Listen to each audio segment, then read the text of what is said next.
Okay, good day, everybody. My name is Chris Poria. Welcome to EarlyBirds Weekly Explorer webinar. This webinar series is run by EarlyBirds team to promote disruptive leaders, especially innovators, mostly focused on startups and scale-ups who have a minimum viable product or more. Today, our guests are Louis Island and Josh Marsden. Louis and Josh are health professionals who were frustrated by the lack of digitally delivered well-being solutions that were balanced between mental, physical, and social well-being. So they set a vision to create their own by founding Active and Thriving. Active and Thriving is on a mission to become the world's leading employee well-being platform by providing scalable and evidence-based behavior change solutions. For as little as $1 per person per month, Active and Thriving empower employees to live healthy and fulfilling lives, making work places unstoppable. Louis and Josh are going to share Active and Thriving story for 20-25 minutes, and then we will open for questions. You can type your questions through the chat box while I hand over to Louis and Josh. Louis and Josh, welcome to the webinar, and over to you, Josh. Thank you very much, Chris. Appreciate that.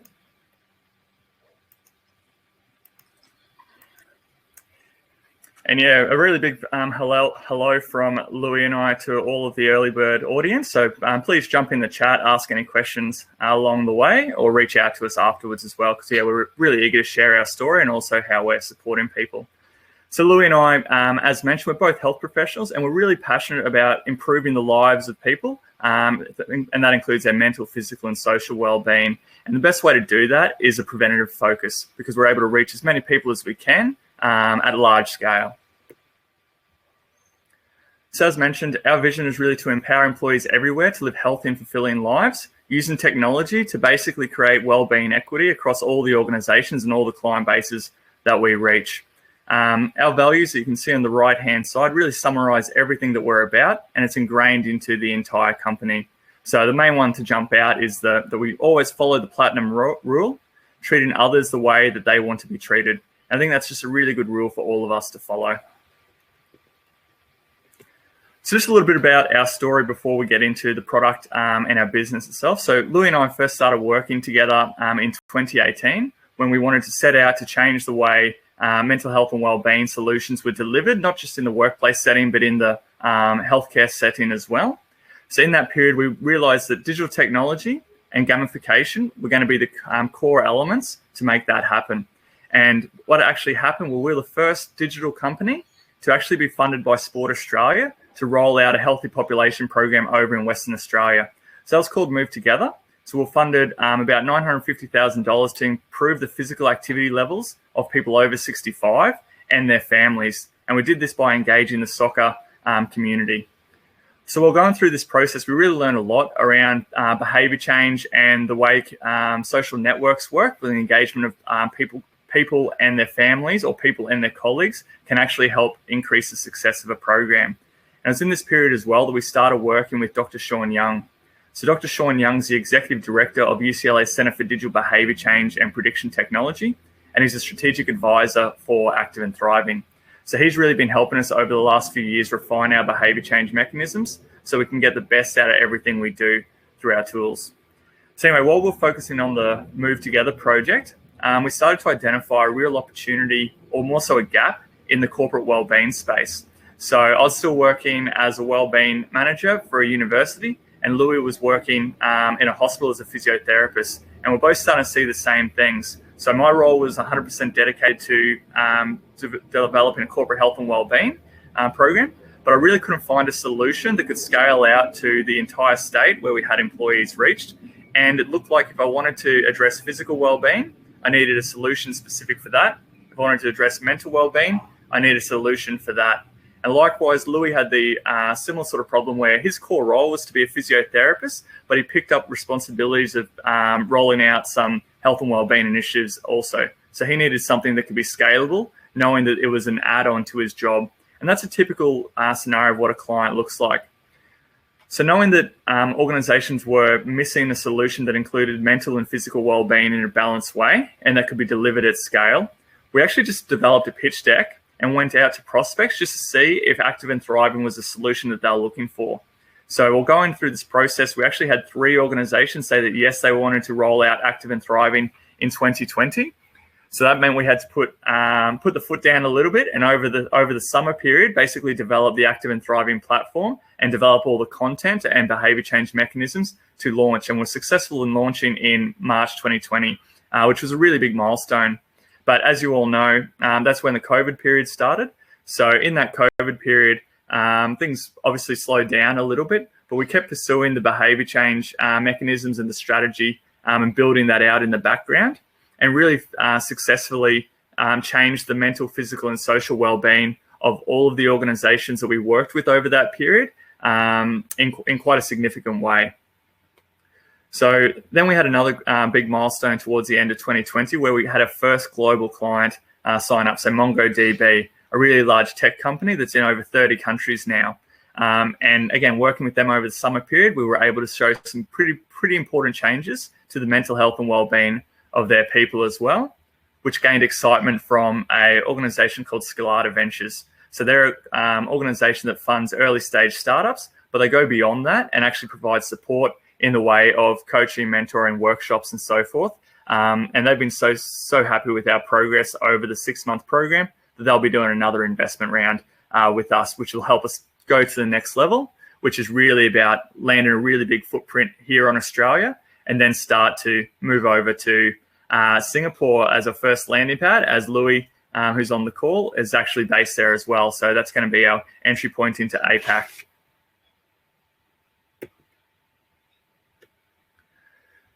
So what is the problem that we're solving? So mental health, as we all know, is a really big problem, and the workplace plays a significant role in that. So 1 in 6 workers will experience mental ill health in their working lives. But importantly, research is coming out now that over this last 18 months or so, it's more like 1 or 2 as the increased levels of job stress, anxiety, and signs and symptoms of depression are increasing due to COVID. So it's a problem that's not going away, it's actually increasing. And 80%, we're expecting an 80% increase in workplace injuries, or we have had in the last 3 years, which is a really big problem when the average workers' comp claim costs about $24,500. So that's money that the organisations aren't really able to spend in some scenarios, but has to be spent.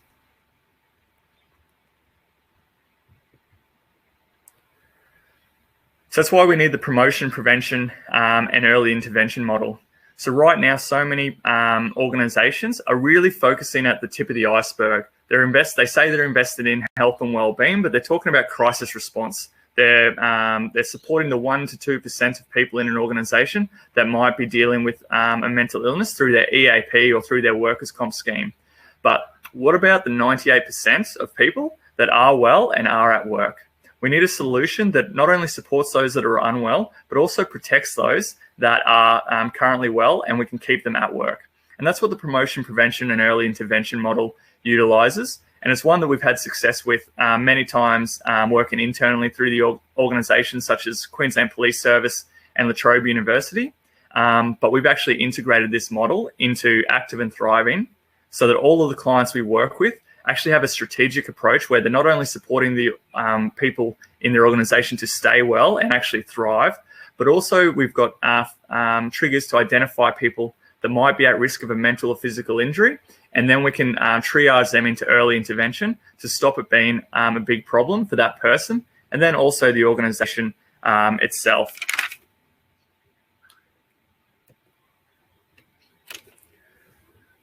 So our goal at Active and Thriving is to enable each of our client organisations' goals. We need to understand that every organisation is different, so their strategic priorities when it comes to health and wellbeing will be different. Their risk factors are vary based on the industry that they're in, the employees they have, the age of their workers. So the idea is there isn't a one-size-fits-all for a health and wellbeing solution. And unfortunately, that's one of the big problems that we found is that wellbeing solutions are typically set in stone that you follow along. So what we've been able to do through the Active and Thriving program is provide a high level of customization and individualization, both at the organization level and at the individual level, so that everybody's getting the experience that's meaningful to them that leads towards the organization's overall goals. So what do we mean by customization? So when we start with a new client, we actually sit down with them and we work with them to understand everything we can about their organization and their profile. So drawing on workers' comp data, drawing on health and safety data, drawing on any culture surveys that they've currently done, so that we can identify where the focus areas should be. And then we're able to build out a strategic wellbeing calendar to address that at an organization level, but then use those behaviour change tools that we utilise to get the individual buy-in and engagement, so that we're actually able to create a cultural change across the whole organisation. And the best part is it means that we're giving our clients, so typically a people and culture director or a health and safety director, time back to focus on their core roles and let us lead their wellbeing initiatives. Everything we do is evidence-based, and it's evidence-based across all levels of the platform. So it starts with the overall strategy that we work towards, following that promotion, prevention, and early intervention model. And this allows us to provide real-time and up-to-date reporting to each of our clients, so that we can actually address hotspots inside an organization before they become a problem. So say, for example, we had a client in the past that flagged a really high level of high risk for the global mental health score, which is one of the tools we use that Louis will go into further. So we were able to identify that department and then initiate bespoke program for that area to focus on their mental health, and importantly, everyone in that group to identify signs and symptoms. Then at the individual level, we follow the science model of lasting change, which is from our strategic advisor out of UCLA, which shows that there's 7 different strategies that can lead people towards their desired behaviour. So they're implemented in every part of the platform, from the gamification through the mini challenges that we run, all the way through to the way that we set up emails that go out week to week, that are short, sharp, and entertaining. It's really important that your wellbeing program is progressive. Again, looking at it at that organisation level, using the reporting to adjust the program accordingly based on the risk profile and based on the engagement levels, but then also at that individual level. So at multiple time points throughout the year, each participant gets a individual wellbeing report where they're able to identify how they're tracking for mental, physical, and social wellbeing. And then we provide recommendations through challenges, through resources, through goal setting to help them improve that score as they move forward. And then it's socially driven. So being socially driven is incredibly important. And when we talk about gamification, we've got the leaderboards, we've got the rewards, we've got the badges and trophies, which all really help drive behaviour change. But the strongest tool in our toolkit, and one that we identified was forgotten by a lot of our competitors, is the team aspect of it. It's the people that we work with and the people that we go home to at night that have the greatest ability to influence our behaviours, either good or bad. You probably know this yourself if you've ever tried to get up at 5 a.m. to go for a run and it's been raining, or go to the gym. It's too easy to hit the snooze button and stay in bed. It's a lot harder to do that if you know that you're meant to meet somebody at the gym at 5 a.m. So it's easier to get up because you've got that social nudge to help you do that. So we do that across the calendar over the entire year, and it really is brought to life through our core programs, which I'll go into in a second. And then the last one is bringing it all together. It is really a complete wellbeing program, knowing that if we want behaviour change and the culture of wellbeing in an organisation to be long-lasting, it does need to be sustained and ingrained into the workflow. And that's what we do with Active and Thriving. We put it front of mind for people that utilise it for the mental, physical, social, and financial wellbeing, so that our clients don't need to go looking for multiple providers for every area. We've got experts developing the content in each space so that they get the best content in one place. Because what do we know? We know as soon as people need to go and access resources from 2 different locations, they're likely to not access the resources from either. So that's why having one home for health and wellbeing is so important.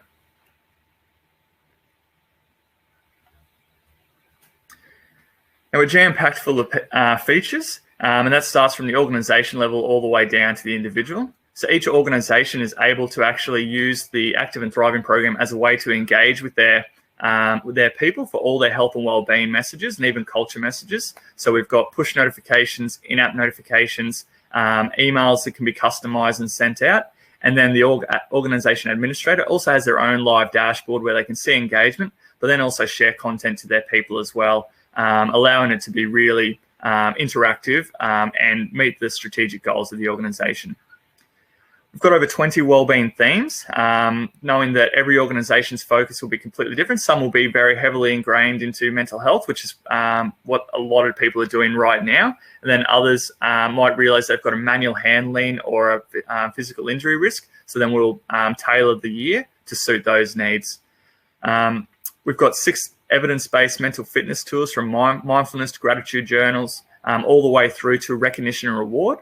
So we've got a really simple feature called shout-outs that allows anyone in the organisation to give recognition for job well done, which is a really important factor when it comes to creating an organisation that's built in psychological safety.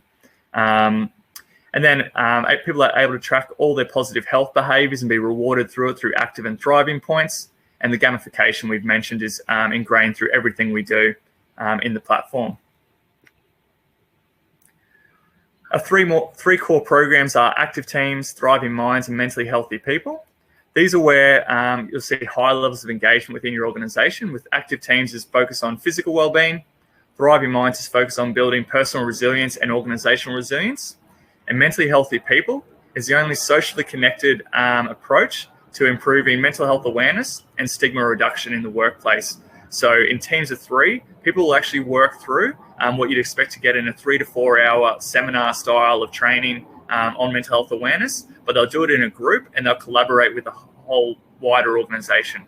And that social piece is really important when we're talking about reducing stigma inside the workplace.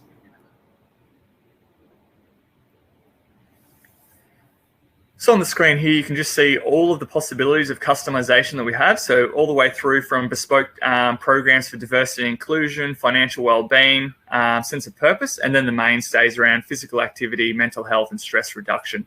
So the idea is that when we sit down with our clients, we tell them to think about this as essentially a jigsaw where we're pulling the pieces together to meet their strategic goals. And then we can come in at any time and adjust that to ensure that we're heading towards the right direction. And to go into more detail around how we actually track outcomes and some of the success we had, I'm going to pass the mic over to Louis.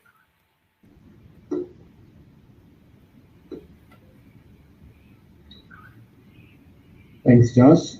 So as a complete wellbeing solution, we monitor outcomes including engagement, health outcomes, satisfaction, and cost. For a client of ours in a recent program, 1 in 15 individuals were identified as high risk for a mental health concern. After the 6 weeks in our program, 50% of those people showed significant improvement, shifting from high risk to either moderate or low risk. This change helps to de-risk organisations of thousands of dollars in lost productivity and workplace health claims. Overall, participants that utilise our platform show significant improvement in physical, mental, and social wellbeing. They value their work and they value their workplace more for offering the program. One of the key elements in our platform is the ability to link directly into an organisation's EAP service, no matter who they are. As users progress through the platform, they'll complete particular activities and surveys and challenges that identify their current state and future objectives. These algorithms then nudge users that might be in need of help towards early intervention and consultation with their EAP, all while allowing us to measure de-identified wellbeing trends across the department, location, and organisational level.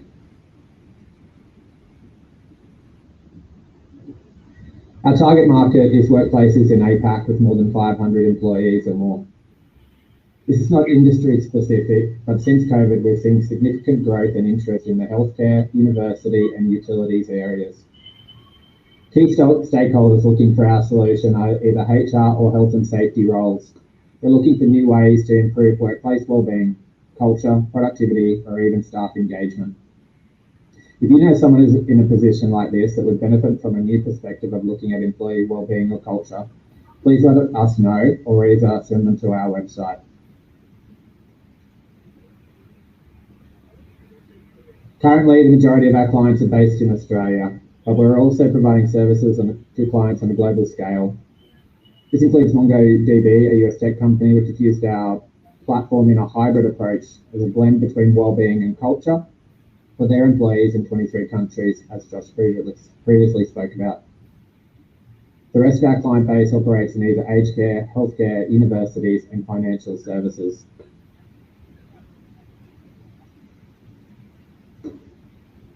As a software as a service model, we utilize a coverage approach. This means that we charge a fixed price depending on the size of the organization. We factor in expected engagement rates and knowing that there are 12 different components that we'll deliver across a year, including exercise, diet, productivity, financial well-being. There's something in there for everybody. Comparatively to face-to-face well-being services, this model is significantly cheaper. We can get it down to as low as 85 cents per employee per month. That's cheaper than a bad cup of coffee.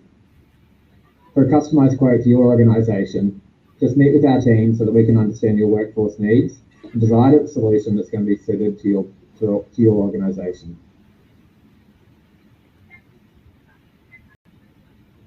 Wellbeing is a busy space, and the COVID pandemic has only increased that. As a new solution in the marketplace, we pride ourselves on a few key attributes that separate us from the pack.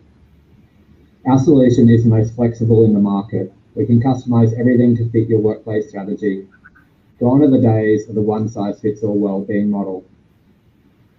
Secondly, we cover the biggest range of content from physical, mental, and social well-being, but we also include productivity, financial, sustainability, and even a D&I module. Thirdly, our platform follows best-in-class practice for behaviour change, as Josh talked about previously. So as guidance from Sean Young, the Executive Director of UCLA, we've been able to implement the best practice for behaviour change. Sean is a consultant for Google, Facebook, and Active and Thriving. With Sean's guidance, we implement the best practice for nudge theory, social networks, teamwork, and gamification to unlock your best resources, your people. A&T was founded by Josh and myself, both health professionals with a strong interest in preventive health. We were leading corporate and public health programs delivered in large organisations with healthcare settings when we recognised a gap in the market for a better wellbeing solution.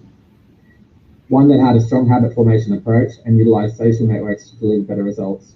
Since January 2020, we've received funding from Scalable Ventures, built and tested an MVP, launched a new platform, and just launched a new platform last month. Our team has grown now to include 2 BDs, marketing and comms lead, and development team. Our next steps are to continue to grow our customer base and success stories.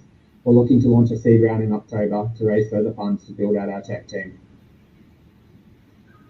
Thanks for joining us today to hear about our vision to empower employees everywhere to live healthy and fulfilling lives. Our takeaway message for you is that work is changing and employee wellbeing needs to change too. Does your workplace have a solution that's accessible for all of the employees and flexible to fit your organisational needs? If you like what you saw today, please visit our website and download our information pack at activeandthriving.com.au. Typically, we'd have a 1-year contract for new customers, but as a part of the EarlyBirds community, if you contact us after seeing this webinar or refer us to a friend of yours, we'll waive the lock-in contract for this for EarlyBirds community. So please contact us and let us know if you like what you saw here today. Thanks, everybody.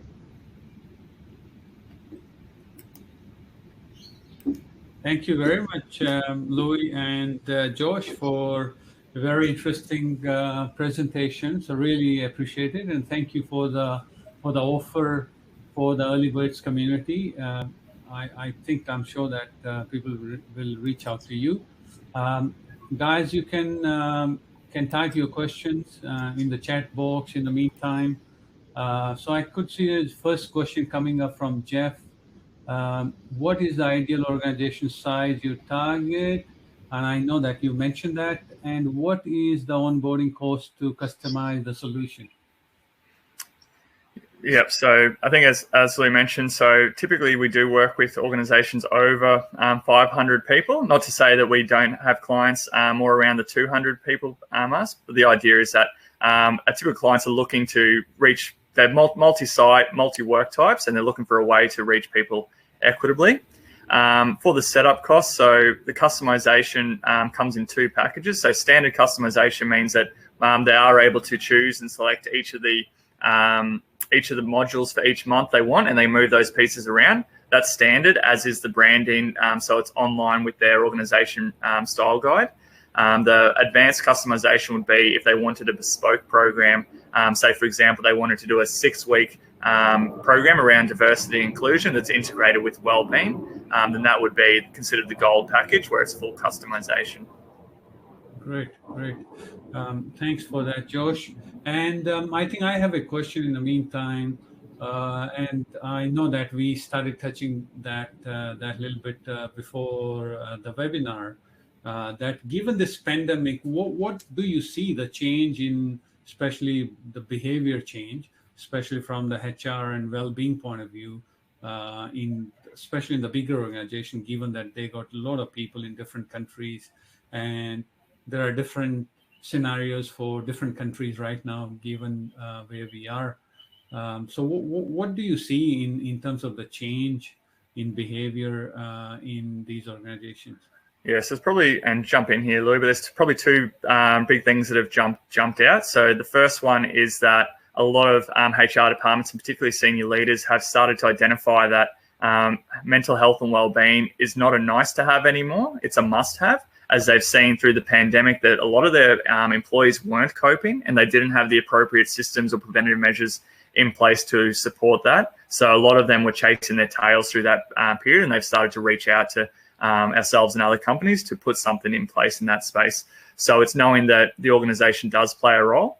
And then the other one is the change in the way people work. So many people are not going back into the workplace, or maybe they work in the work environment 1 day per week. So they need to be able to mobilise what they typically might have done in a face-to-face scenario to reach their people. And that's where the digital solution can come in handy. And then likewise, it's that social support is another thing that people are starting to get less and less of. So people love working from home, but they're not having those interactions with their colleagues as frequently. So there's a higher level of isolation. So this gives them a way to come together towards a common goal of positive mental health and wellbeing. Great. And I could see one more question coming from Tim. There has been some major issues with a large Australian retailer making fun of mental health on social media. How would you start such a challenge when the senior management seems not to have a high regard for staff well-being? That's a good question, Tim. That's a fantastic question. Thank you, Tim. And yeah, it comes down to one of the key success factors that we identify in our clients and the overall program success is that leadership support. So by getting leadership buy-in and getting them to understand what the importance of mental health and wellbeing in the workplace is a key ingredient for the program to roll out and get the engagement. So for an organization like that, we just essentially take it back a step and focus on workshopping the value proposition of health and wellbeing, particularly mental health and wellbeing inside the organization, looking at the value that it gives to the organization, but also the psychological safety aspects of leadership and the productivity returns that it does have. If that's the sort of, metrics that they're looking towards, it might be better to target how it's going to impact their business before we actually try and roll out the Active and Thriving program. Because, their buy-in is incredibly important. Yeah. I'll just add to that we have a manager's training program that's customised into the application. So we actually deliver the components around mental health awareness for managers across 6 months throughout the program in the first year. And this really looks at individual challenges for managers around upskilling them around mental health awareness. And we can really customise that for the organisation. But typically that would be done in a face-to-face workshop, but we're actually able to deliver that where they're having to complete action-based challenges with their employees and really validate their learnings. So it's the next step beyond just purely knowledge. Great. Now, thank you, guys. We have spent all our time for today. So really appreciate your presentation again, Josh and Louis. Thank you very much for your time. And thank you, everybody. And looking forward to see you in our next webinar. And Louis and Josh, I'm sure that people will either reach out to you directly or of course they can contact Jeff Penrose or myself if they want direct introduction. So thank you very much, guys, and you have a good day. Thanks, everybody. Till next time. Thanks. Thank you. Thanks for having us.